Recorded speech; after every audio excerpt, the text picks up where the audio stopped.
All right, very good. A couple of things I want to address in the homework. And one of them are these charts. Now, this is not the greatest chart in the world because it's very small, and the x-axis is kind of compressed. But one of the things I wanted to show, and this is in your model answers, is that I put the criterion on the bottom.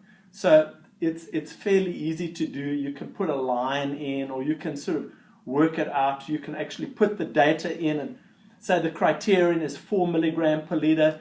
For every point of your other data, you put a 4 milligram per liter or whatever, and then it just draws a straight line. And the reason why I wanted you to do the graph was not sort of that I know how you do Excel spreadsheet graphs, but I wanted you to look at using this as kind of a graphical way of saying, is it above or is it below the criterion that you've got? Okay, so it's just a kind of a graphical method.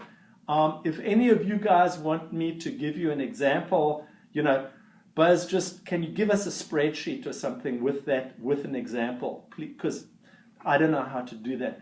Email me and then I'll send it to all of you, okay? I want to help you guys sort of do all this. Yes, sir? Yeah, that might help me. I'm slowly getting better. Yeah. Because I've been doing stuff with, for proposal and stuff like that. But, I guess before I saw this, I would have never, I guess I might have thought of it, but I would have no idea how to put, a criteria line right there. Right. No, I mean, yeah, and I didn't penalize you guys for that either, so it was just to kind of, yeah, so, do me a favor and just email me, and then I'll just quickly. I'm sure I'll look at the homework. I'm sure I'm going to have some questions anyway. Okay, so yeah. And if you guys, I'm available. Part of my job is to be with you guys. It's 3 of you guys and Kim out there.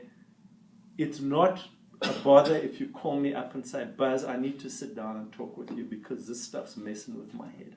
Okay, so just remember that. So that's just a thought. So have a look at whether you want to use a line graph or a bar chart or whatever. And in a lot of cases with water quality, just use a line. And I typically use a dotted line in between my data points rather than a straight line, which implies that it's not some kind of statistical correlation. So that's nitpicky, but not a problem. There's another thing that I really didn't clarify, a couple of things that I didn't really clarify with you in terms of, is this water body impaired or isn't? It's like, well, you're probably looking at that question. What does that mean? It's a little bit like I had a Russian student, and he said he was a big statistician, and he said, Buzz, you can't be a little bit pregnant.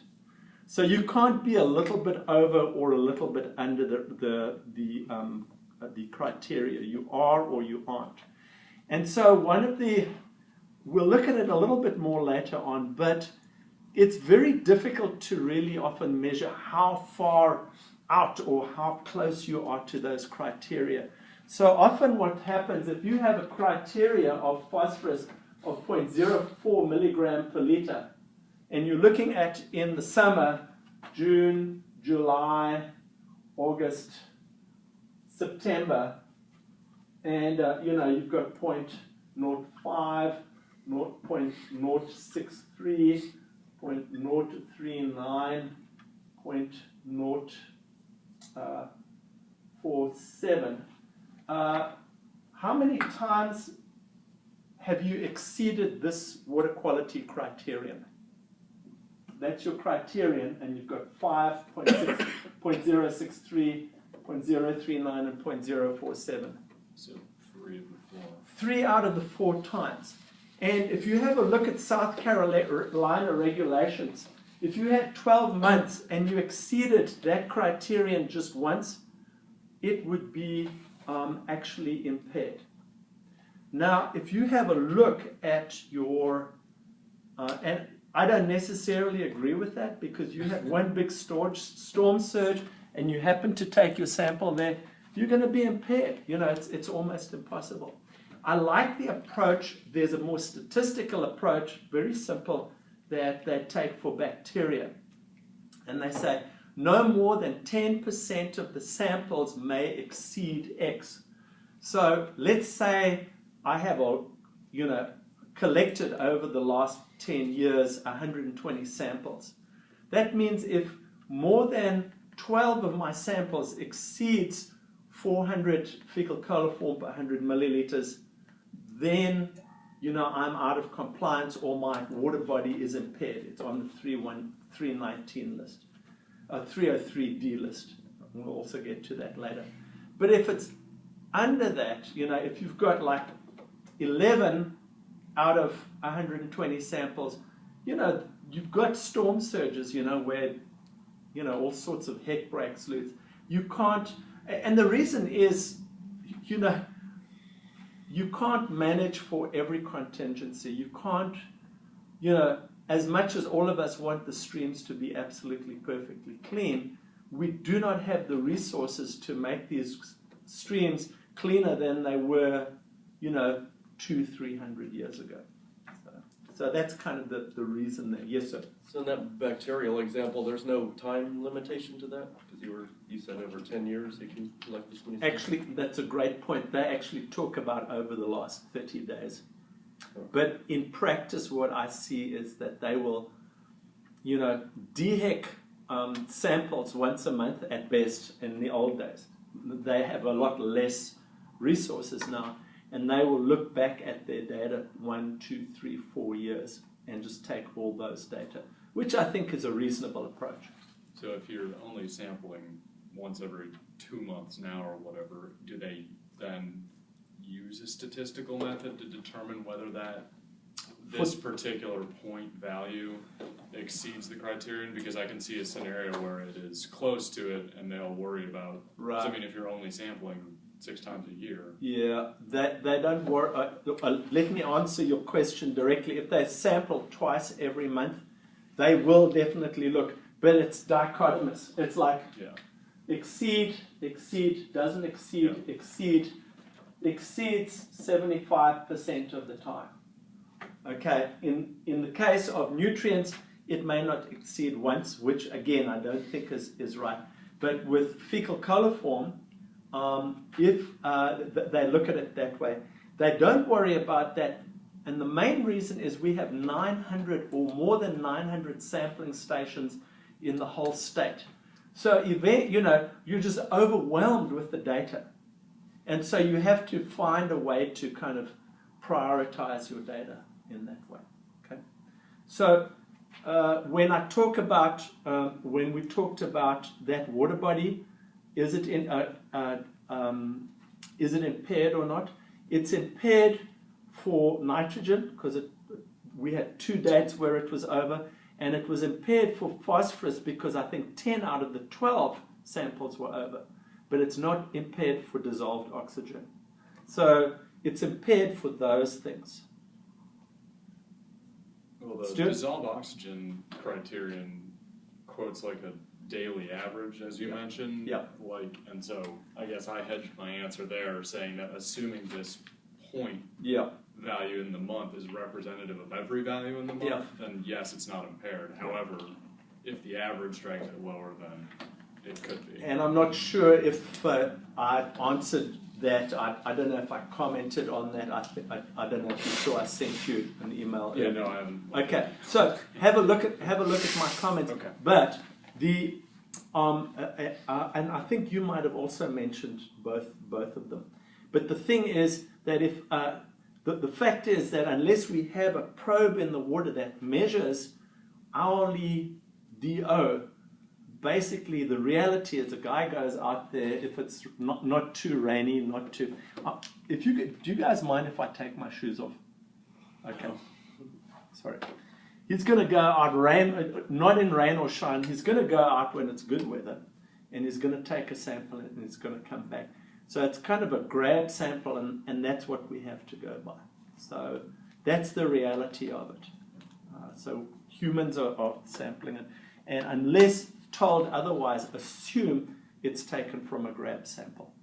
Okay, so yeah, so that's kind of the idea of exceedance, and I wanted to, this notion of percent exceedance, well, I think there's something in the homework, and I think you guys sort of, for the next 2 or 3 weeks, you guys probably won't like me that much. The homework kind of, we ratchet up sort of the intensity, and then after spring break, somehow people's brains goes fuzzy. So I try and get as much of this stuff in now, and then we will do some more fun stuff later on. But this week's homework is a little bit tedious and nasty, so don't start it on Sunday night. yeah, okay. Okay, so, but this notion of percentage exceedance is important because there's statistical value to that, and there are statistical methods where if you had enough data, you can also create these confidence limits around, you know, how confident am I that this point is in fact where it is. Okay, let's go on and start or carry on from where we left off last week. You guys have all calculated the nitrogen to phosphorus ratio, so I don't think there's any point in us to carry on in terms of N to P ratio for molar and mass, and typically we're looking at when we're looking at N to P ratios, we're really looking at atoms rather than mass specifically. But there's that little conversion factor, 2.21, and if you look at it, the molecular weight of phosphorus is 31, and the molecular weight of nitrogen is 14. So 31 divided by 14 equals 2.21. So when you want to convert from, I think it's from mass to molar ratio, you just multiply by 2.21. So kind of not that difficult on that side.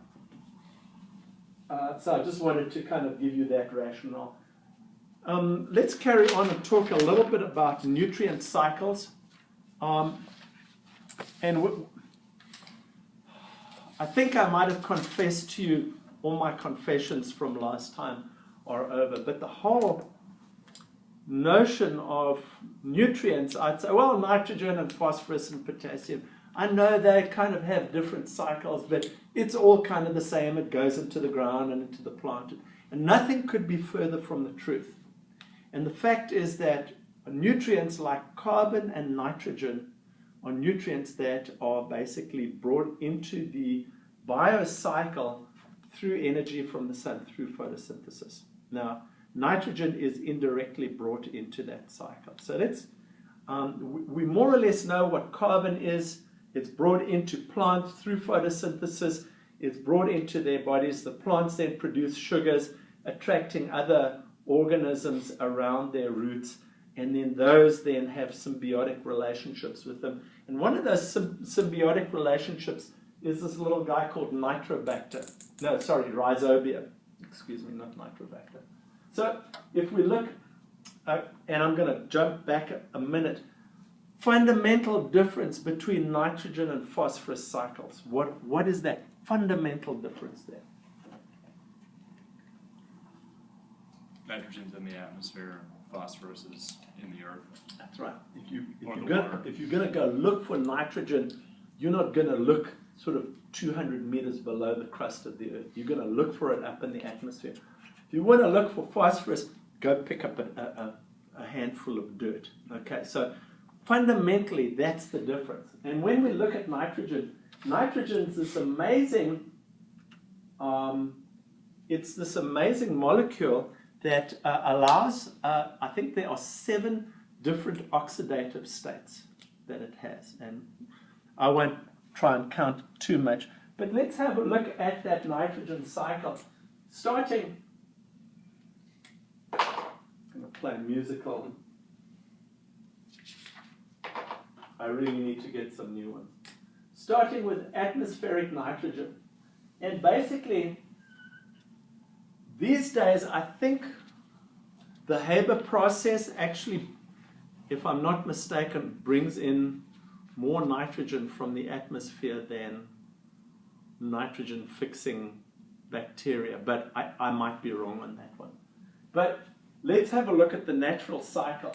Nitrogen is brought into the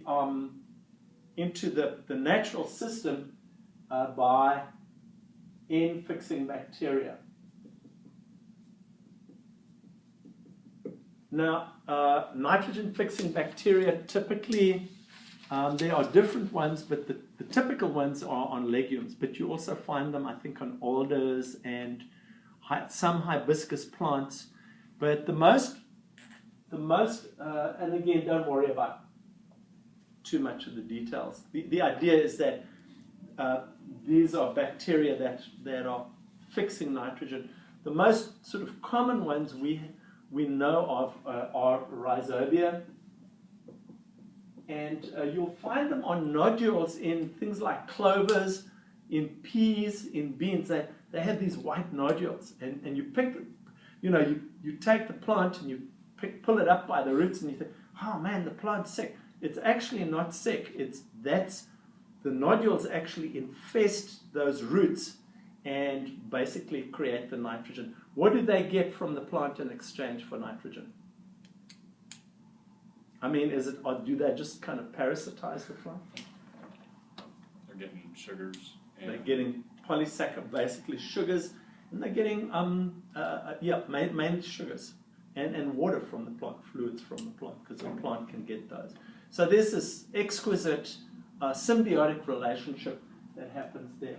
So that's how we get all of our nitrogen in. Imagine there's a similar sort of carbon cycle that goes on with this, and the carbon sort of is also from the sun. This is indirectly powered from the sun because we've got the polysaccharides that really supply the energy to these nitrogen-fixing bacteria.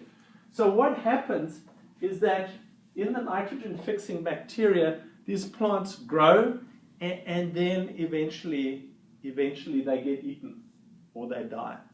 All right. So in the one case, you've got. Let me make sure I've got. In the one case, they get eaten and they get immobilized in animal nitrogen. So in other words, they'll eat that plant and it gets taken up into that animal. It's still nitrogen, but it's no longer available in the system at that particular point. Okay? And that kind of is called immobilization. On the other hand, the plant may also die, and so what happens is there's decay that goes on. So you have all of this decay that happens, and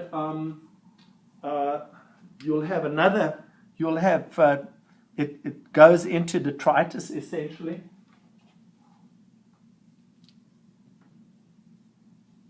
Some of it goes back into animals because they're munching away on the dead plants. And this little nitrogen cycle is all in here, so it's all good if you... Okay. But what happens then also is this detritus begins to decay. You've got all of these decomposers, and you end up with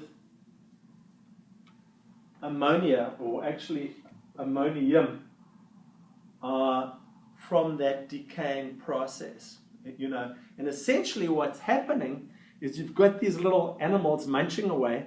It goes into their plant cytoplasm. It goes into their cytoplasm. There's more nitrogen than their little cytoplasms can hold. So what happens? They excrete it as well, and it's excreted as ammonium.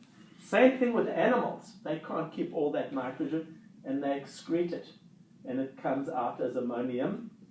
And this process over here is called mineralization. And when it gets mineralized, when the nitrogen, which was either in plant or animal nitrogen, gets mineralized either from the death of the plant or the death of the animal where it gets decayed, eventually that material gets mineralized And this then becomes available to plants. Now, as far as I know, most plants like nitrogen, but annuals really, really like something called the nitrates. And what happens is typically ammonium above about 50 degrees C gets broken down from ammonium to nitrates by, I think, Nitrobacter, if I'm not mistaken. So it's basically, you have that nitrification process, goes to N2O, and then to NO2, and then back to N2. So you've got, this is called nitrification. And then when it goes back into the atmosphere, this is called denitrification.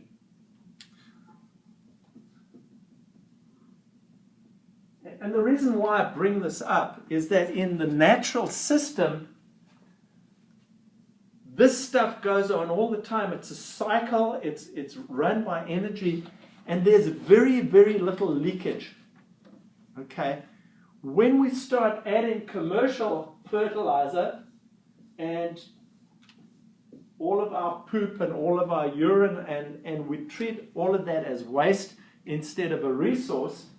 So there's my factory with smoke, and we're putting it in there. All of a sudden, we've got an excess of this stuff, and it stays pretty much in the soil quite nicely as ammonium. But the moment it becomes a nitrate, what are some of the sort of hydrologic properties of nitrate? How do they move? Any idea? Through the soil? Pretty soluble. They are incredibly soluble, and where the water goes, the nitrates will go. Okay, an ammonium ion is negatively charged.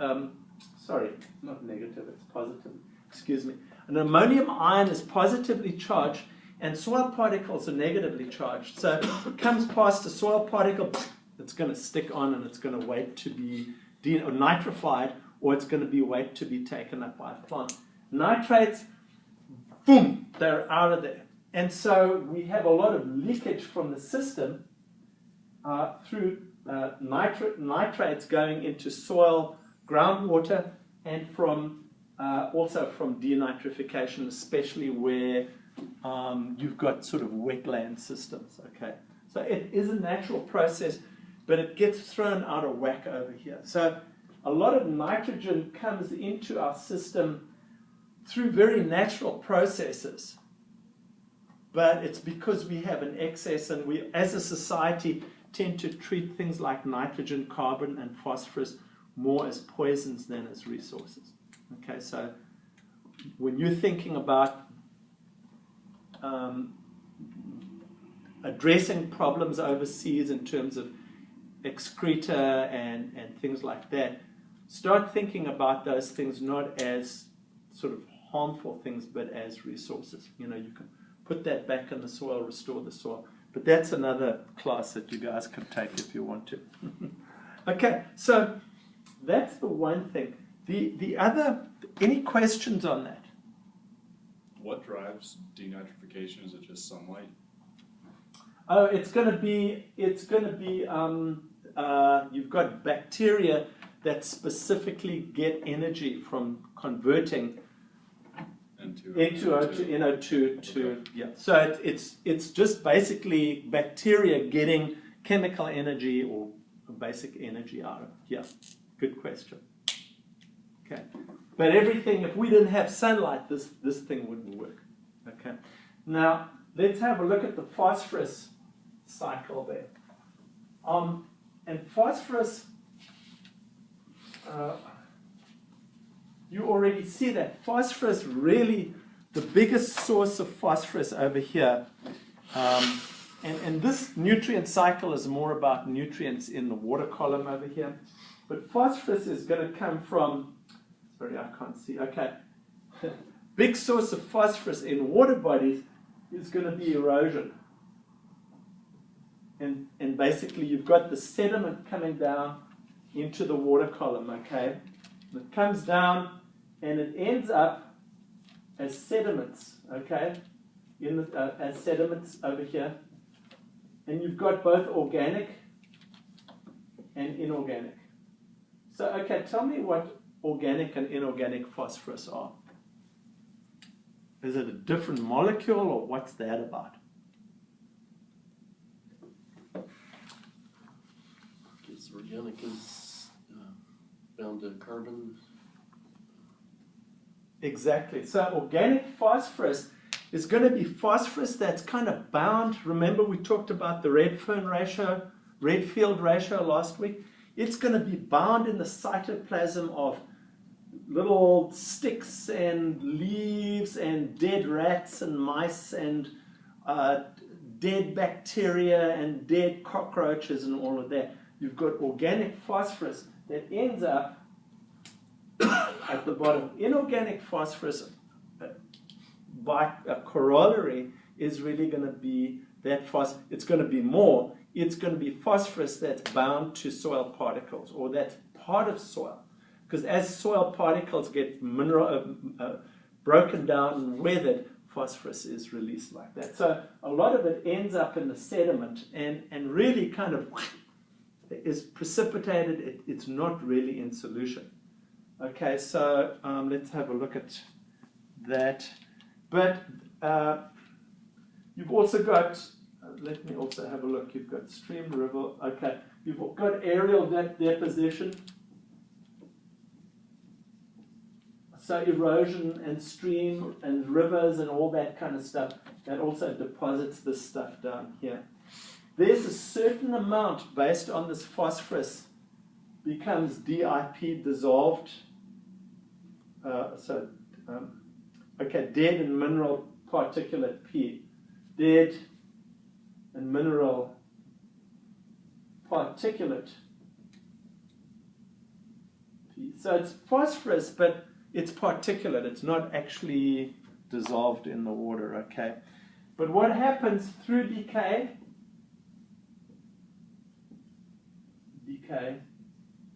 and through, decay, and you basically have an equilibrium PO,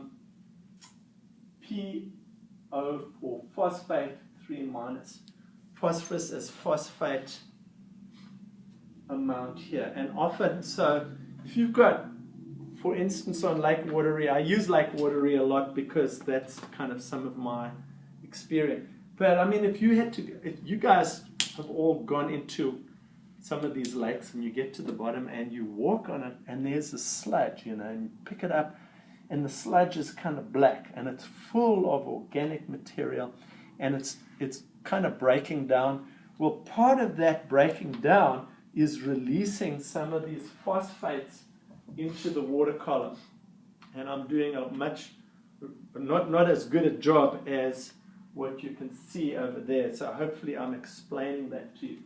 So we're releasing phosphates into the water column, and really the amount of phosphates in solution are minuscule compared to kind of what's lying here. But as you can see, 0.04 milligram per liter or above of phosphates, you may start to see algal blooms. So not much phosphate, a little bit of, well, this is not poison. A little bit of poison goes a long way. In the case of phosphorus, and I don't want to call it a poison, a little bit of phosphorus goes a heck of a long way. And so the phosphorus then is available to plants in this form. It's available to plants and algae. In this form as solids, dead mineral, it's not, but it has the potential if it's kind of sitting at the bottom of the lake. And we'll talk about that in lake effects later on, that at certain, especially low dissolved oxygen conditions, phosphates actually get mineralized. They actually end up in the water column as phosphates, and you get these big algal blooms from there. Well, one of the things that'll characterize natural P from, okay, this is my sewage plant, okay, from man-made phosphorus, man-made P and natural P. Okay, sorry. Is that phosphorus from erosion and aerial deposition, 90% of it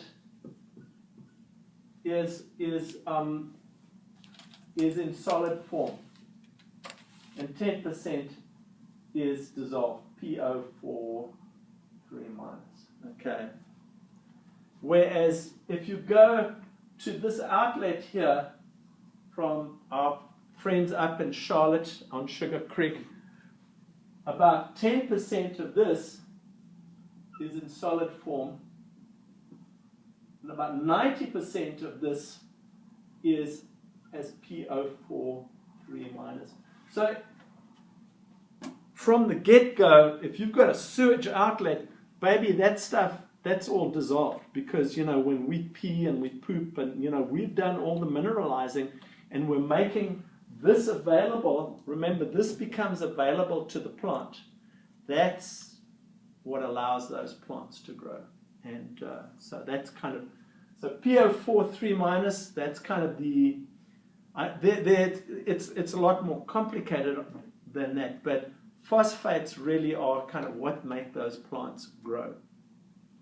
And when we go to nitrogen, it's ammonium, the ammonium ion, NH4 plus, and the nitrate ion. Those things are available for plants. A plant can't, for instance, take up an amino acid or a protein. Plant's got to take it up as ammonium or as nitrate. All right, questions on those? Does that explain that rather frightful-looking nutrient cycle? It's important that you guys understand this. Okay. All right. So let's talk a little bit about humans and nutrients. And again, the comment I would have to make is that sanitation is a wonderful thing. I'm so glad I don't have to go to the outhouse, because when I go to Uganda, actually going to Uganda is kind of fun. You know, you've got to go to those squatty potties, you sit down, and well, after a while you get used to that. But I'm still very glad I live in a society where we have flush toilets. But what happens with large populations is we're going ahead and we're concentrating an awful lot of these nutrients. That is really a resource, concentrating them in an awful lot of place, and then we've got to find a way of disposing of those things. It's kind of the same with animals. You know, instead of growing, say, 15 hogs at my uncle's farm, and your uncle has 15 hogs, and your uncle has 15 hogs, and your daddy has 20 hogs, and everybody kind of gets a hog every 2 or 3 weeks. We've got factory farms with 8,000 hogs, 20,000 head of dairy. I think in California they might have some of those herds out there. All of a sudden, instead of a resource, it becomes a waste management problem. So it's kind of the way we've sort of started doing things by in our society, and it's not my place to comment. But humans obviously are going to have a huge effect on the way things work. So we talk about natural versus anthropogenic effects on nutrients. And there's a little nitrogen and phosphorus basic fate and transport model over here, or picture that you see. And it's really, if you have a look at the landscape, one of the kind of surprising things that you'd find is that in the landscape itself is a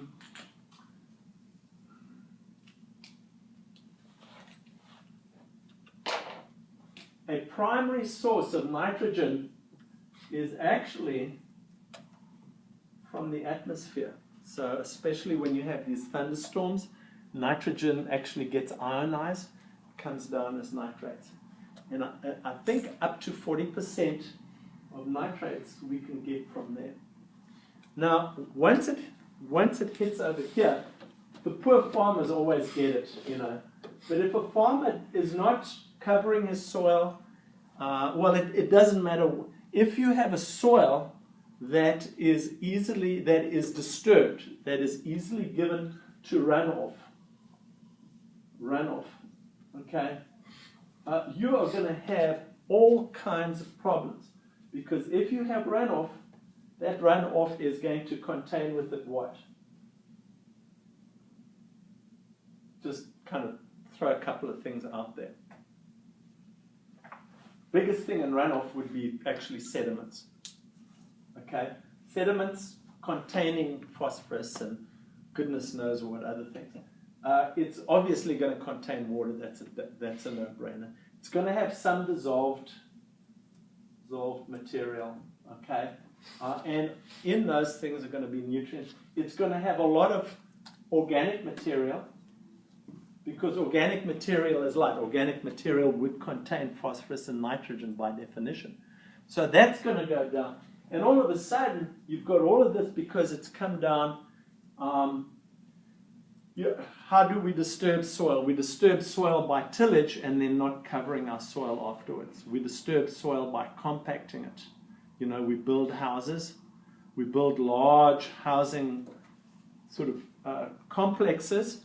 And then in between, we compact all the soil, and then we go and put a layer of topsoil like this, and we wonder why we have such massive problems with runoff.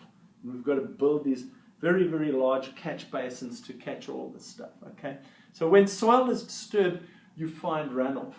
If soil is undisturbed, like in a forest, you know, let's say you have 12 inches of rain in a forest, you're going to find in an undisturbed forested area, if you had 12 inches of rain in a day, you'd find there's almost no runoff. It all comes down into the soil, infiltrates, and then moves down to the stream. So man-made pollution is often, and these guys don't mention it really, okay? They just talk about, well, it's farm fields and it's this and that and the other. But when we disturb soil, we create conditions that are ripe for runoff. And next week, I think we'll talk a bit more about how to calculate that. Runoff then brings all of these things in, and then that kind of brings that nitrogen and phosphorus cycle into our water bodies and makes ammonium, makes nitrates, makes phosphates available to plants. And that's when we get these algal blooms. So what do they look like? I don't know if you had a look at these pictures on the big size, but there's a picture of me at Lake Tahoe, and anyone been to Lake Tahoe? All right, you need to go. You're the only one out here that hasn't been to Lake Tahoe yet. It's beautiful. You know, you can see 60 foot down. It's beautiful, clear, crisp water. This picture over here was of Lake Victoria when I was there, and there was basically a layer of scum about 2 or 3 centimeters thick on top of the water, and it was for miles and miles and miles. And it happens about 3 or 4 times a year, and the locals are like really scared because they can't even go and get water because it's so thick, and they're just scared of it. And of course, when you have that kind of scum in the water, any submerged aquatic vegetation, that gets wiped out, and it wipes out your fish. Eventually it dies. What happens? Goes to the bottom, okay, starts to rot. What happens when it starts to rot? Well, all of those bacteria and microbes that are breaking the stuff down need oxygen. What do? They get oxygen from the upper layers. All of a sudden your fish run out of oxygen. And that's a process called hyper-eutrophication. So worst case scenarios with eutrophication, I've just kind of explained them to you, but there's that little diagram over here. When we have excessive nutrients for whatever reason, because in Uganda we don't have proper systems for toilets. On Lake Victoria, one of the big things on the islands, the only people that go potty in closed toilet kind of systems are people who are rich, people who earn, say, $100 a month or more, because they can afford their own systems. Rest of the guys go down, go take a squat next to the lake, pee in the lake. That's it.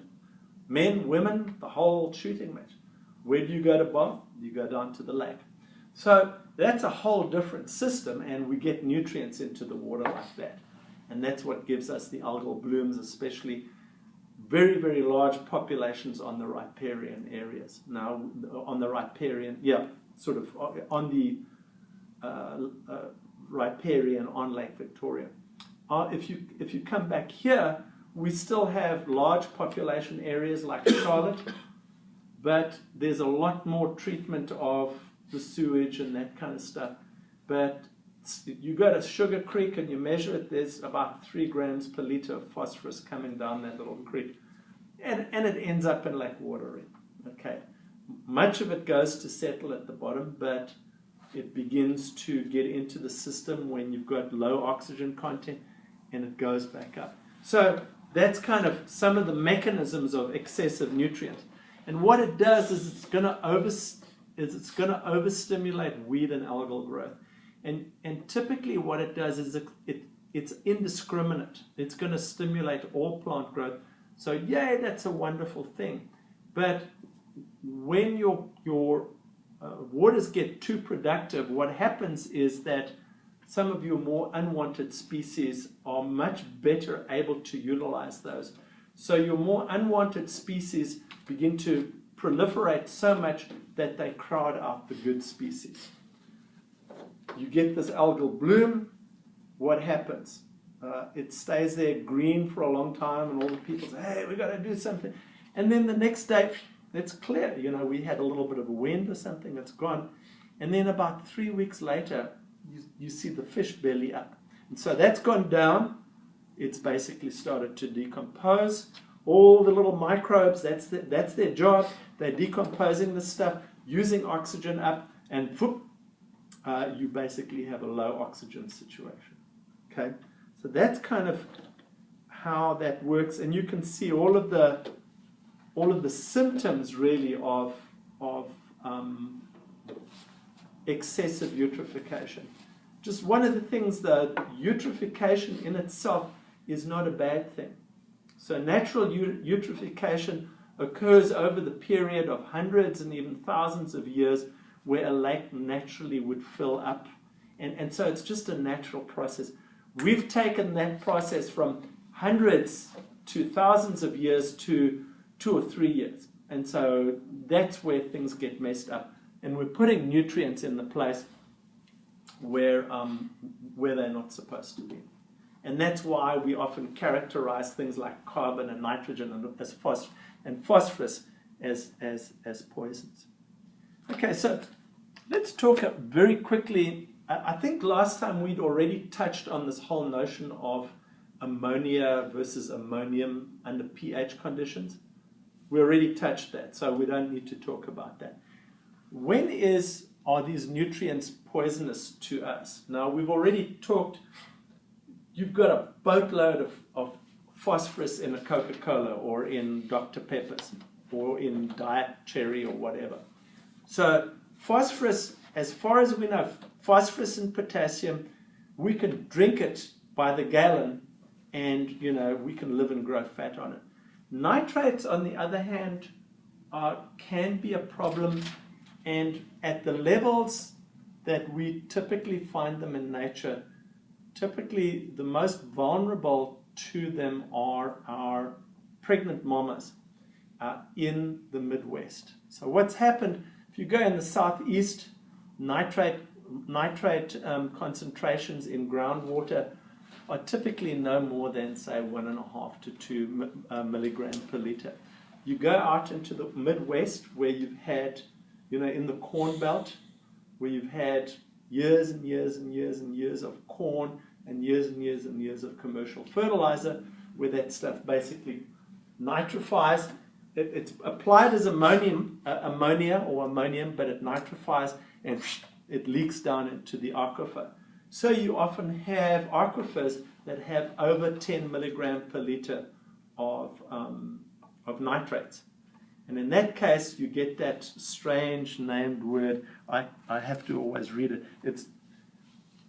You're the medical student.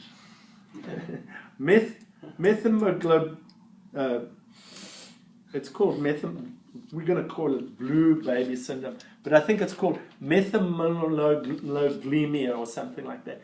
And all we need to know is that nitrates at that level in infants basically affects the hemoglobin cycle, and it messes that cycle up. So moms in the Midwest actually have to drink bottled water, or someone who's pregnant in up there in Ohio, in the Corn Belt and stuff like that, will be advised and warned to drink bottled water. It's got to be a whole heck of a lot higher before it affects guys like you and me. Okay, but for babies, that's an issue. All right, questions on that? I'm going to take a break for a second.